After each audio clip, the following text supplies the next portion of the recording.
cheers. Cheers. Cheers, Chris. Okay.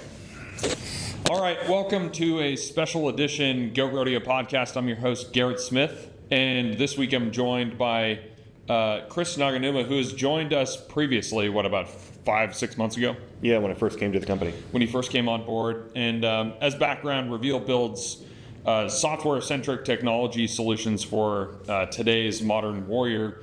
And what we're going to do today in this special edition is talk a bit about the Ukraine-Russia war, lessons to be learned from it, maybe a bit of a retrospective on 4 or is it 12 years of conflict there, and what it means for us in the context of kind of the ongoing geopolitical stuff. As the audience knows, we like to talk about everything from geopolitics to technology trends to the venture-backed technology, innovation ecosystem, and how to take that set of emerging technologies into the modern defense context. But I think it's especially important to weave in major geopolitical events like the 4-year anniversary of Russia's invasion of Ukraine in early 2022, just about 4 years ago. So, Chris, maybe for the benefit of the audience, why don't you do a bit of an intro for yourself, just remind them who you are and why you are relevant in this conversation, then we'll get into some details. Sure. So I'm Chris Naganuma. For the last 4 years, most of what I've been doing has been an on-ground advisor in Ukraine. I was a chosen company member, helping them for about 39 months since their inception. And then today I've rotated over to the 25th Airborne, where I do a lot of FPV and interceptor work with that brigade. Maybe tell us a little bit, maybe a layer deeper, over what time periods were you actually there, and how recent was that for you? And maybe for my part, I went over in the summer of 2022, not long after the invasion, but well after it was clear that this was going to be a long conflict. And then I went in September of 2024, again, many years after that first event and many years after Russia's invasion. And at that point, it was pretty obvious there was a frozen front line of sorts, and that kind of the technology had evened the battlefield out to a degree. And so it was largely frozen, but there were lots of lessons to be learned. So that was my experience, but it's not as deep as yours. So talk to us a bit about like the years you were there and maybe the frontline contexts. Yeah, I started in November of 22 was when I did my first trip over. And I did one trip in 22, and then that really kind of did a hook and sinker for me. And then 23, I did 3 trips. 24, I did 4 trips. 25, I did 4 trips, and then now we're here. Yeah. The last trip that I did was into Pokrovsk with the 25th Airborne. Yep. I was authorized to go in with Nick Laidlaw from Battles and Beers. And we were able to go into east side Pokrovsk, a couple of kilometers, about 3.5 away from the zero line, conducting FPV strikes with their Rubak unit out of the 25th. Yeah. So seeing things that have changed from when we first initially were in 22, which was a lot of like running gun, e-bikes and javelins on your back, just AK-47s, where do I go? Go find the Russians. Right. And to this point, now we're seeing really a stagnant position on both sides, where drone and automated systems have just kind of turned the battlefield into a location that you can't really move a lot during the night, and really we just don't shoot each other that much anymore. Right. So your experience, I think, is much more frontline, much more granular, much more kind of like individual infantryman level experience within that context, and because of that, you speak with a heck of a lot of authority on the state of technology within the frontline context, not the seen from thousands of miles away geopolitical context. It's something a lot deeper and more real and more personal. So, but to zoom out a little bit and maybe provide some high-level context, I've got some stats here. So, over the 4 years that we're tracking since the invasion in February of 2022, there have been almost 2 million estimated casualties, with like 1.25 million estimated on the Russian side, and 600,000-700,000 casualties on the Ukrainian side, and that's killed on the Ukrainian side somewhere between 50 and 100,000 is kind of like estimates that we're seeing. There aren't a lot of definite stats here because it's hard to get bodies back. Well, not only that, but both sides have an interest in minimizing the publicly acknowledged casualty count for domestic political reasons and a whole range of other things. Displaced persons is a massive number too. 10.6 million Ukrainians are displaced, with 6.9 million of those internal to Ukraine, and just under 4 million as international refugees. As you know, and as I knew when I visited, Russia currently occupies or maintains control over about 20% of the recognized pre-2022 Ukrainian political boundaries. And as you mentioned, Russia has made marginal gains in the last year near Pokrovsk, but Ukraine successfully conducted a counter incursion into the Kursk region of Russia, which you also mentioned. A couple of big milestones in 2022, early in the war. Maybe we'll go milestone by milestone and just talk through your experience and perspective on each of these. But in 2022, in the initial invasion, we saw embassies closing, Western diplomats were leaving the country. Everybody essentially in the West wrote it off as a foregone conclusion that Russia was going to take Kyiv and topple the regime and do their thing. The Ukrainians rose to the occasion, and we remember those kind of Churchillian years or early months with President Zelensky, TikTok videos and Instagram videos and live broadcasting from Kyiv. from downtown Kyiv, and like demonstrating, no, this is our country. We're gonna fight for it. So, talk to us a bit about like your experience and those that you served with in those early months, or maybe the first year or so, where there was a lot of threat. The country was seriously at risk, but then the Ukrainians kind of rose to the occasion. What was the sentiment back then? Yeah, and a lot of that information came from one of my good friends, Ryan O'Leary, who I'd like to give his name out a lot, who was a company commander at Chosen Company. And he was in Ukraine 2 weeks after the invasion. And what he likes to say is that it was a lot of the Western guys that actually came in and heeded to the call. Yeah. But then there was also a lot of older Azov guys that were inside living after their military contracts were done, living in Kyiv, having peaceful lives. And when this came up, they came to Parliament, they came to the actual government buildings and said, we have weapons, send us where we need to go. And so you had this huge combination of people that were willing. And a lot of it was Western-backed guys that had tech and then had the technique, but also supported with guys that had seen a lot of warfare throughout those other years. Right. And that really put a big stop on the circle of them coming down into Irpa and Bucha, and then that started the counteroffensive. When I was there in 2022, this is summer of 2022, it was becoming obvious to those that we were interacting with that drones were part of the solution. But they hadn't yet solved a lot of the supply chain problems. There also wasn't as intense an electronic warfare environment, so there wasn't the level of jamming that we would see later in the war. That meant that a common up and down link for small drones was nearly impossible, and then that translates into additional technologies to solve some of those problems. But in the early years, there's nothing like a supply chain. I remember it was all about getting black market Chinese stuff into the country. Anything you could, right? So talk to me a bit about your experience as part of like the foreign element in the country, trying to sort out supply chains and battling in the front. My understanding was that it was far more like classic kind of World War I trench infantry tactics rather than a drone war in the early year. In the early years it was, yeah. And there's a lot of footage from and I keep going back to it, but the Chosen Company footage is a lot of that initially happened in early 22 going into 23 with Operation Shovel, Pervo 1, Pervo 2. And we saw this 6-month area where there really wasn't any type of drone incursion that was coming. Chosen at the time was doing zero-line assaults on the Russian line and then bypassing the zero line. Right. And the goal of that was that if we could do this, then they wouldn't artillery their own units.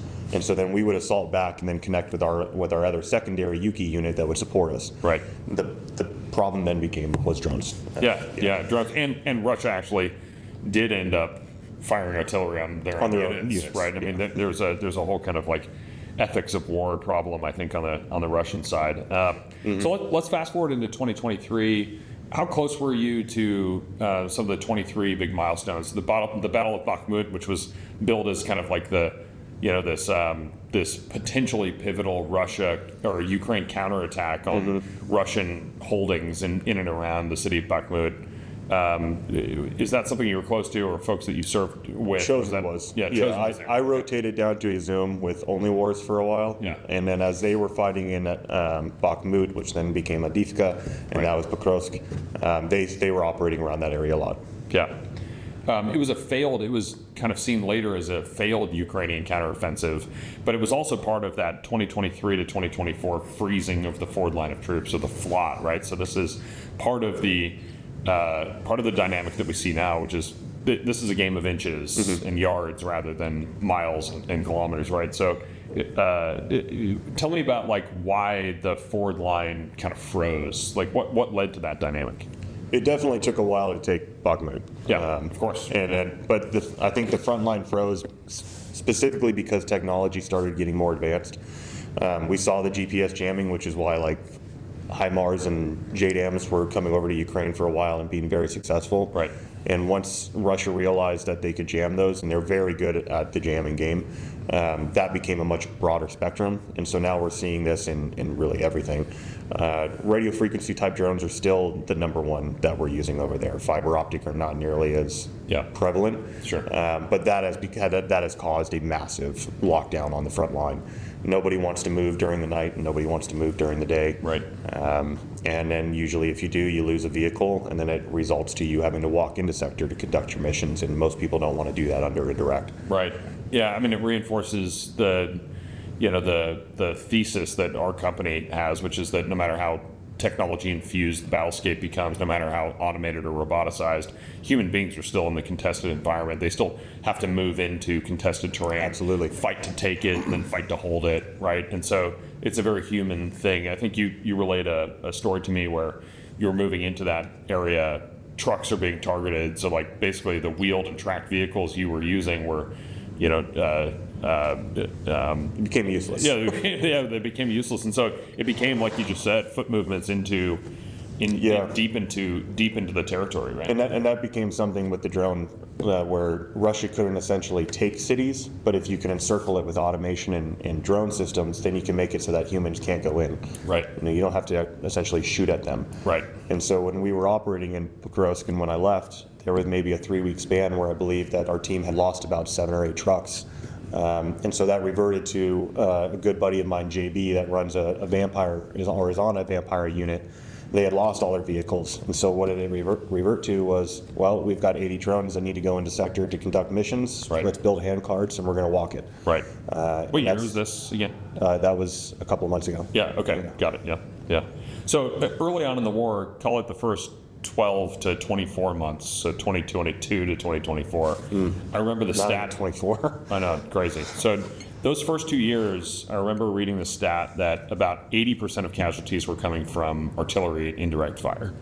And then it turned on its head so that the 24 to now 26 time period, 80% of casualties are coming from drone strikes, right? Yeah, and that's either radio controlled FPV, one-way attack drones, or these fiber optic guided, relatively unjammable systems are out there, and those are the things that are inflicting most of the casualties. Does that resonate with your experience? Yeah, 87% was the 87.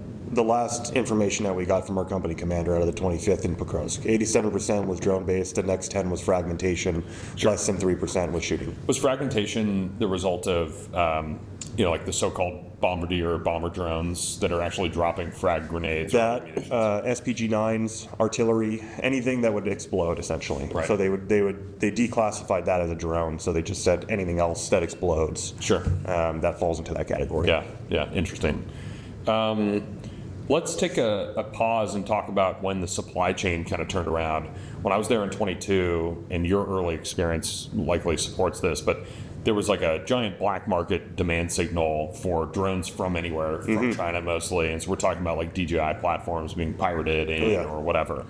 But that supply chain is essentially flipped on its head. And you and I have talked about this offline where Ukraine is now building a domestic small drone robotic supply chain so that they can support their war effort. But what that means is that now there's potentially a Western-oriented Ukrainian non-Chinese hub for small, cheap drone parts. 100%. Tell me a bit about that. I think that's what Ukraine has looked to position themselves globally for. And so when you look at some of these units, for example, like the 25th, they've got 6 manufacturing facilities that are under their unit alone, and they're only for FPVs, not including other special drones, UGVs, C systems, and each one produces 10,000 drones a month. Right. That's a massive amount of drones. I think when we look at where Ukraine is going to position themselves and we look at what the 25 companies are doing for drone dominance, 2 of them are Ukrainian. Right. I continuously see us aligning ourselves so that we're not pulling from China. Yep. Ukraine is building 7 million drones this year. They're Right. producing engines, their own wires, their frames, their bodies. Like, they want to be a global provider. They know that they're going to be able to position themselves, unlike what Russia can do, for a global providing capability. And I think that the United States is going to look at that as, well, we can go to them instead of China. Yeah, maybe to take a pause and issue maybe a bit of my, or inject a bit of my kind of like opinion and like the Garrett flavor on this is that I'm fairly certain that if the West wanted to, it could drop enough resource and kind of political and economic energy, and certainly military force projection energy to beat Russia. But there are a couple of reasons why maybe we don't want to do that. But maybe the overarching reason to keep Ukraine on the side of the West is exactly what you're talking about. We are now seeing Ukraine develop the absolute best in terms of warfighting experience and capability vis-a-vis a pure adversary like Russia, Sure, right? yeah. So we want to retain that in the West. So, potentially absorbing that into the West and NATO and other, friendly to America alliance structures is an important thing. So, like, at minimum, we want to keep that flow of intelligence, education, learning experience coming back into the West so that we are better prepared to fight if we ever have to again. And by preparing to win the next conflict, we're actually potentially better positioned to deter the next conflict. So that's thing one. Thing two is that you don't actually potentially want Russia to have a precipitous fall or devolution, right? You've got the loose nukes problem. Yep. Right. The massive nuclear stockpiles. The controls on those are already looser than the West would prefer. And we've already gone through it once with the fall of the USSR. That's right, and it wasn't particularly easy to negotiate through that whole period, right? So, like, and then you've got the economic collapse, you've got the downfall of the potential downfall of a regime as it's delegitimized through losing a conflict. So, like, I think that a negotiated peace here is the only way forward. But, like, now, to fast forward to now, we are stalemated at a set of Russian demands that the Ukrainians outright reject, right? So a majority, in last reporting I read, a majority of Russian citizens are in favor of negotiation, right? Not an outright win or a victory. They're in favor of a negotiated end to this thing. Correct. But a majority of Ukrainians will not accept the basic demands, which includes Ukraine ceding territory, some of which isn't even militarily held by Russia to Russia, and that's like a non-starter, right? So I think we're at this impasse, and in the meantime, Russia is losing, right? I think in the biggest, broadest geopolitical sense, it is losing, right? It's become, in essence, a vassal state of sorts to China. It can't win. It can't lose. It's like it's stuck. It's stuck. So tell us about maybe the morale and the sentiment on the Ukrainian side from your experience. Do they feel that? I mean, obviously the toll on the Ukrainian. They're tired. Now they've got to be tired, right? The morale has to be suffering, but also they're fighting for their country. They might even sense that they're winning, right? So what's the sentiment?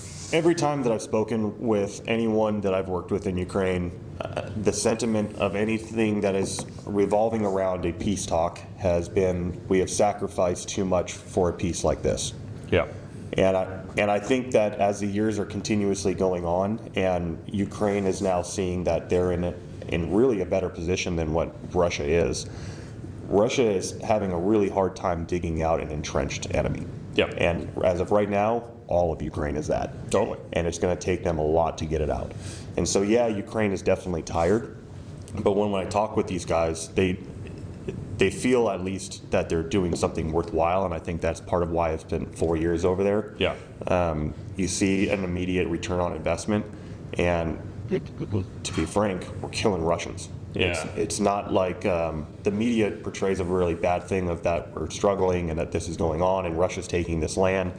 But for them to take a kilometer of land, they're going to kill 400 plus of their dudes. Yeah. It's not that we're not stopping them. It's just that eventually we have to reload, and they're willing to throw bodies. Yeah, and the cost is severe, right? It not just in human lives lost, which is tragic on both sides.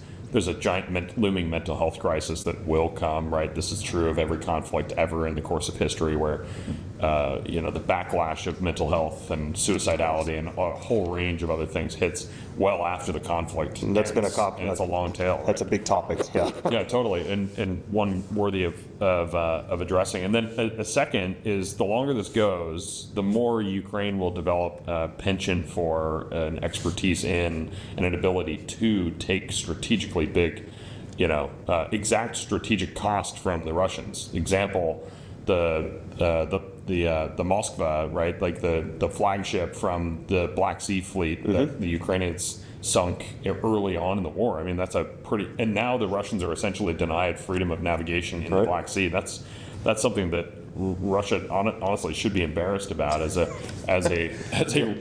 especially a regional power against a country that has no navy. Totally, a country that doesn't have any navy. Second one that comes to mind is the Spider's Web operation from last year, which is like, maybe the pinnacle of modern unmanned system, one-to-many control, strategic impact, a few $1 million worth of kit, taking out a significant portion of the Russian, nuclear triad, the nuclear equipped, aviation capabilities and force projection for the Russians. I mean, this is bad for Russia. This is very bad for Russia. Yeah, I think Russia's very stuck. They're not in a good position at all right now. Their GPD is in the dirt. They can't build any more than what's being destroyed. Yeah. But to the flip side of that, like you said, they have no off ramp. Yeah. Most of their population is now being paid to go into the war. If you are a drug addict, guess where you're going? To the SMO. The main victory that they did win, which was Bakhmut, was predominantly done by Wagner. Right. And Wagner is now down in Africa as Africa Corp, giving death wages and saying, hey, we'll pay you out your entire life wage if you come to Ukraine and die. Yeah. And that's why we're seeing most of this people from either east side Russia now getting so involved in the SMO or people from Africa, because they're not going to want to involve St. Petersburg or Moscow. Or North Koreans or any number of other kind of third nation, recruits or whatever, mercenary involvement, whatever that is, military slavery. Honestly, I don't know what that is, but it's terrifying, and I think it's a signal of desperation on the Russian side. Yep, and I think that also shows why the Ukrainians are willing to roll this out. They're tired, but they're seeing what's happening. They're also seeing a couple of other things. Again, exactly the opposite strategic effect that I think the Russians wanted. All of a sudden, you have Sweden and Finland acceding to the NATO alliance, right? You're seeing the United States with all of the bluster and kind of confusion, maybe it's organized confusion on the Trump administration's side and its pressure on NATO countries to increase spending. But I mean, NATO countries have now, majority of NATO countries have signed up to a 5% of GDP spend on defense. Getting there. And, many of them will slowly ramp there. But I mean, European defense ETF, so this is like, in world of high finance, right?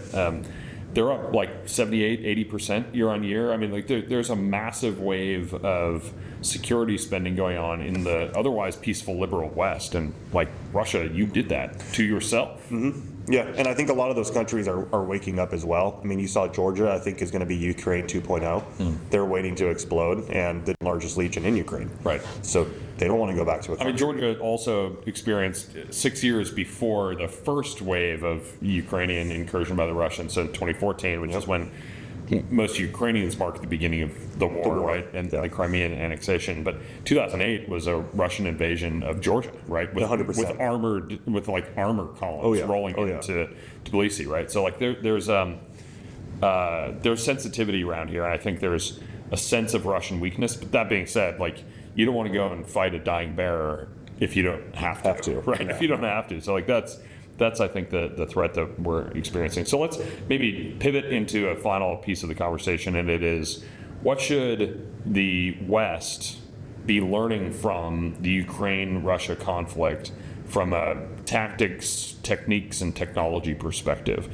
My sense is that standard brilliance in the basics, brilliant in the basics infantry, TTPs still hold, but that technology is now augmenting tried and true infantry tactics along, it's augmenting and accelerating or improving or enabling better versions of tried and true infantry tactics. Does that bear out in your experience? I think the infantry will always be valid. I mean, you have to have someone that has to hold ground, and someone that works with other units in order to take that ground. And you're seeing those tactics shift in regards to how we support the infantry, but the infantry will always be necessary, and they're going to be using the tactics that we're inventing as well. Now, the big thing that we've seen shift over there was honestly CAS. There is no CAS for us, so drones in the way Us that we being communicate. the Ukraine. Ukrainians, Yep. and so for us to communicate and how we create our own CAS is why, for example, maybe FPV pilots and infantry guys sleep close together, because hey man, I'll see you down there, and if you're in trouble, I'm only 2 kilometers away, and I'm coming. Yeah. And so I think that shifted when you see some of these units that are in the SSO or the SBU and they're doing secret attacks on trench systems in Russia. They're implementing their own forward drones, and then they have call bombers behind them that they can be on comms with to drop grenades on angles that they're about to clear. So there's a lot of different techniques that are coming in that I think we're still seeing the infantry use their basic type of battle drills. Yeah. They're advancing on those, but now the tech that's coming in is just making them more lethal. So I keep hearing things from my counterparts and some of our customers and others that we need to adopt, fiber optic enabled, FPV strike drones, or we need to adopt X or Y or Z technology, and it's, counter jamming, counter drone technology that works in Ukraine. We need to adopt it now. And I hesitate to, join in that chorus because I'm not fully convinced that the lessons the Ukrainians are learning on the front lines with Russia are the same ones that we, the United States, should be learning. So, an example, what do you think, given your frontline kind of infantry, chosen company, and other kind of like NCO frontline infantry experience, what do you think about, let's pick one of these, fiber optic guided drones? Should the United States think about adopting it? Fiber optic is very niche. Even for us in Ukraine, we're maybe, let's say, call it a round number of 30% of drones being used is fiber optic. Yeah. And there's downsides to it too. The last estimate was that for every 1 kilometer of operational land on the front, you had 2,700 kilometers of fiber optic that were being laid. And I don't know anyone that knows how to operate in that, or how to clean it up, or land a helicopter, or move a vehicle, or move infantry. Yeah. And so that becomes a huge problem. I think it's good for certain things that are a tool in the chest. For example, if I'm trying to reach a Tor anti-air out, maybe 30 kilometers, fiber optic can do it all day long. But I think there's a give and take on how fast we're accepting this gear and technology, because in Ukraine we're also seeing a shift of tech every 2 weeks to 3 months. Cycles so fast. And we are not that fast. Yeah. And we don't need to be that fast. We're not in a conflict right now. We actually don't need to be innovating that fast. But perhaps what we need to do is learn on a annually recurring incremental basis, and adopt what makes sense. So let's maybe pivot to another piece of technology or another problem or a dilemma that Ukrainians and Russians on both sides of the conflict are experiencing.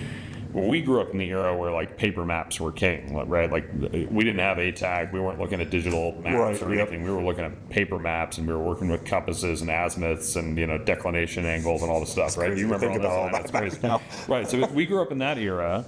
Is that now relevant again, paper map navigation, because of GPS spoofing and kind of comms network degradation, or what works over there? In other words, what could we be adopting over here from a geospatial kind of mapping, digital terrain awareness, or do we go back to paper maps? And I'm happy with either answer.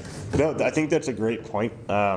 We still use backup systems because there's so much signal and everything is producing frequency out there. Yeah. And even when the war started, we were spray painting all of the buses because they were using World War II paper maps. Sure. And so they just didn't know how to get around. Yeah, interesting. But I think there's still something to be said about the digital aspect and providing a three-dimensional means or line of sight routes, or compared to paper, because paper still gives us only so much that we can see, and it doesn't get updated. Yeah. Where on the digital side, we still have something that someone is watching us, whether it's from ISR or from another avenue, and I still think there's something that's important to that.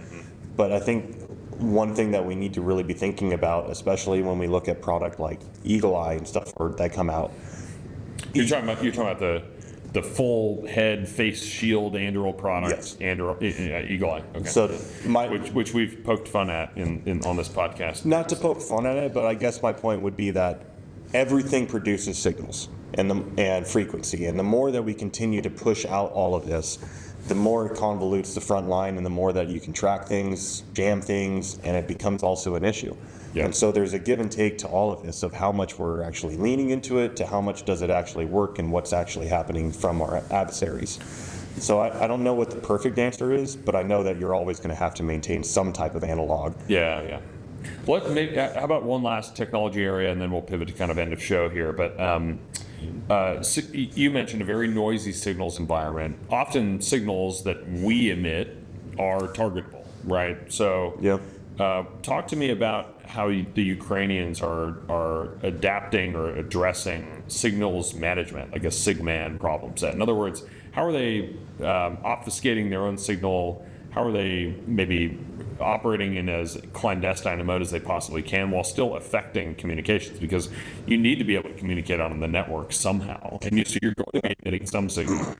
How do you negotiate that situation? And a lot of that changes. I mean, even the last time we put all of our cell phones into Faraday bags because the Russians were figuring out what Samsungs were US Samsungs and which ones were So Ukraine. I carried a Faraday bag with both trips to Ukraine. That did, yeah. And that's that back and forth. I mean, even for us, we were keeping down a lot of signal by just using Discord and Signal to communicate with our family. Sure. And then we were pumping a Starlink and repeater out. Yep. And so that really kept our signature down. But even now, I think what you're seeing a shift with that, we're trying to track Wi-Fi signatures.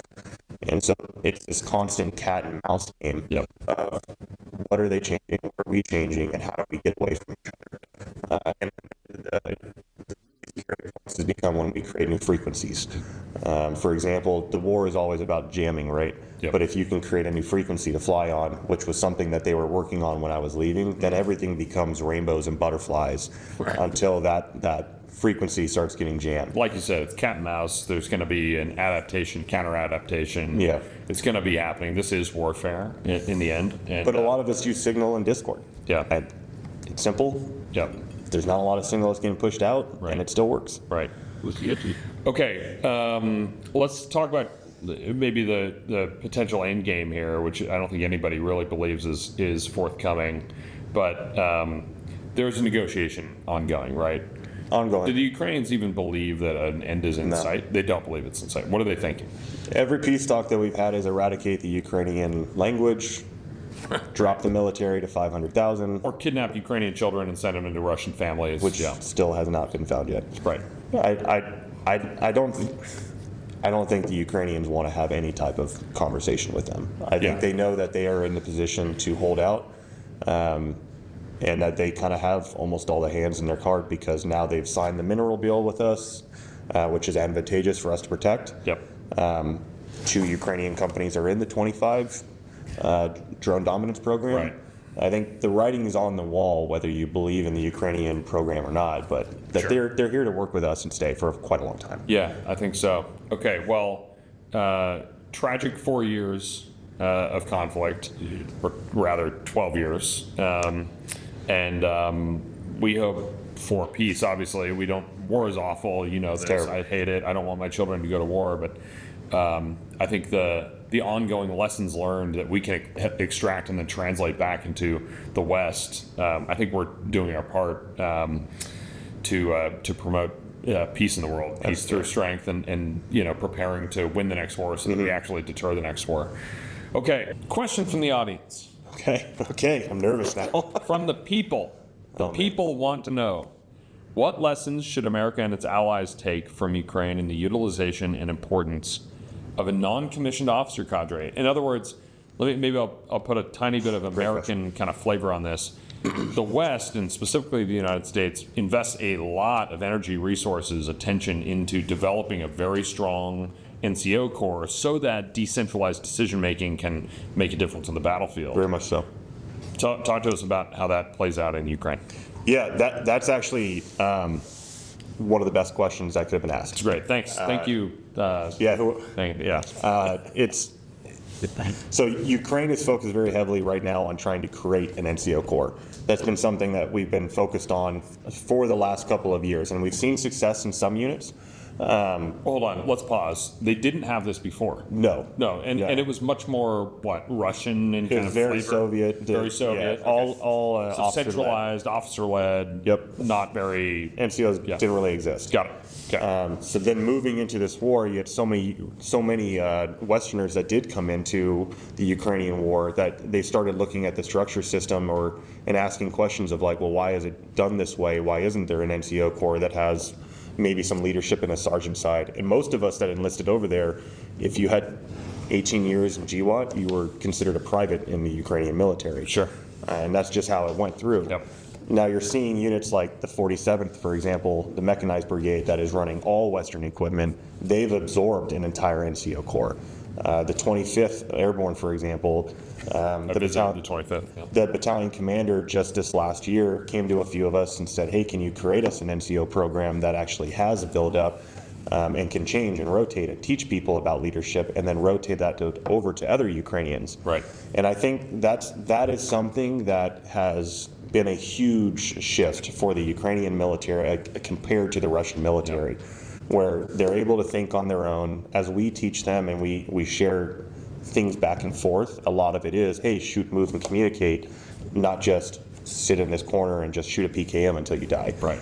And so that is why I think we've seen only maybe the 40 to 50,000 on the casualty side of the Ukrainian, but well higher on the Russian side. Right.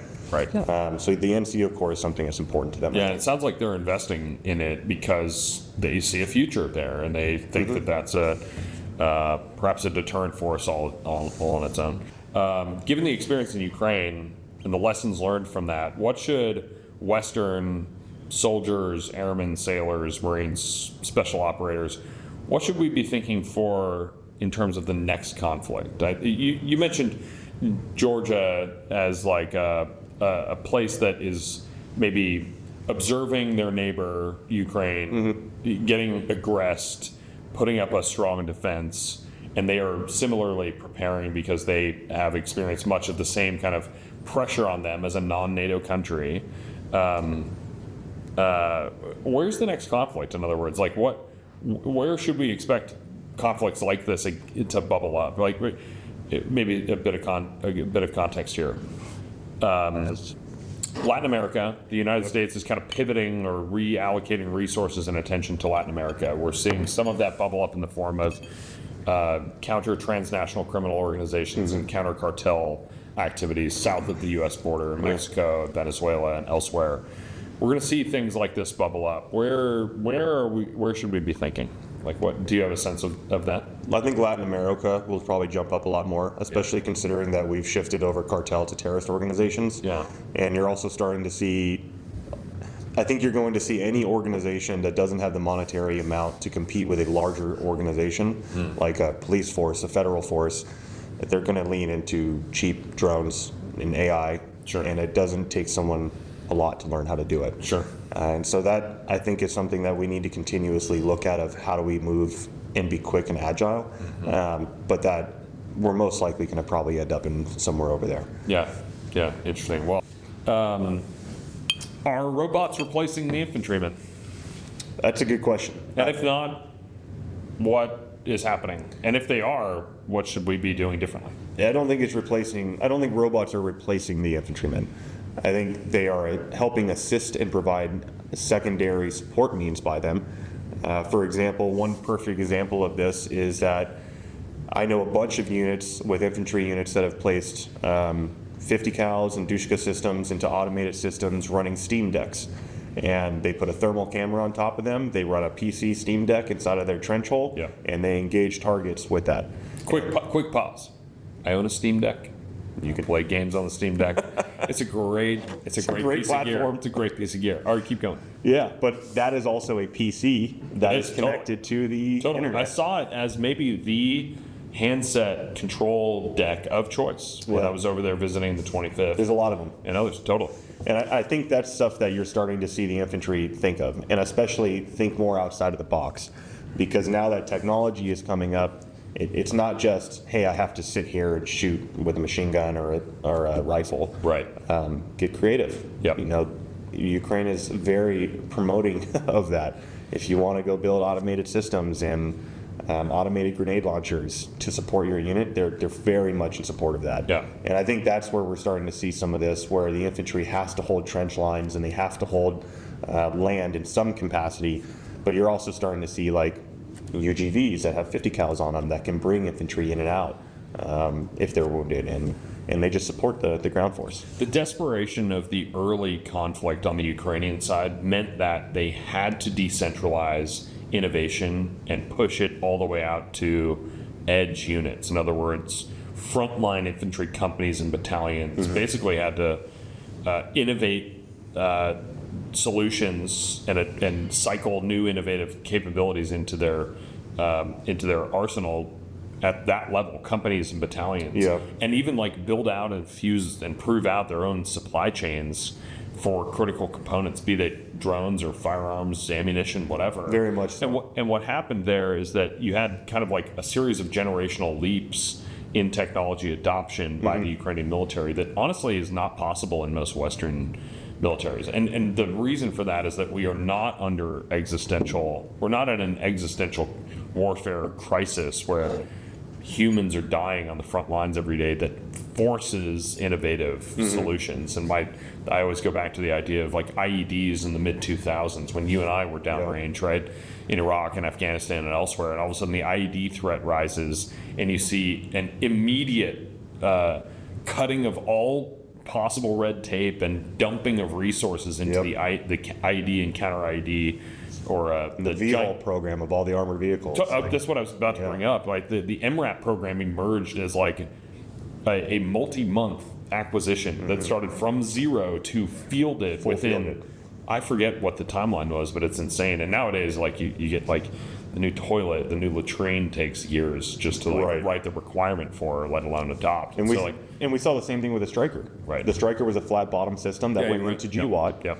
We had EFPs and IEDs immediately became a VBA. Yeah, shout out to Highlanders, or Highlander. So I'm a first light armored reconnaissance guy from the Marine Corps, and we went in. The LAVs went into theater without V-holes, and then there was a whole up armored kit that got rushed to theater once like Marines started dying, and all of a sudden everything was up armored and V-holed and everything else. And so I think only under a situation where there's an existential crisis that is tied to loss of American or Western lives will true cutting of red tape and true reduction of acquisition barriers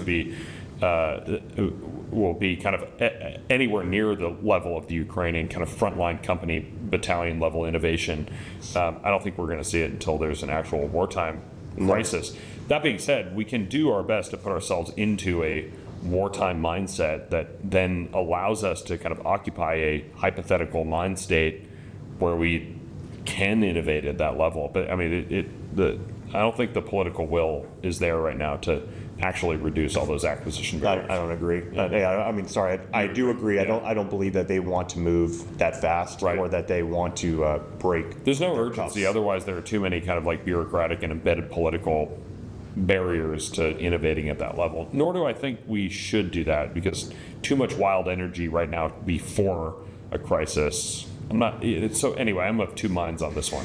Yeah, and I think that's something that you saw in Ukraine, where if a tech did come in and if it didn't work specifically for a unit, they were very open to being like, well, you should go talk to the SBU. They're doing GPS denied stuff. Right. This falls in play. But if you bring us something that's more ground force, we'd love to work with you. Right. And so that's something also that was interesting on how open they were with spreading the technology around throughout their forces and via freedom of means, not through a legislation mean or red tape or cutting tape. Totally. Well, maybe we should have you on again to talk about the point system instituted by the Ukrainian military that allows for allocation of resources based on success in actual battlefield outcomes. I think that could be fascinating. But okay, Chris, thanks for joining the Go Rodeo this week. Yes. Cheers, man. Yeah, cheers. Let's do it again. Peace. Yep.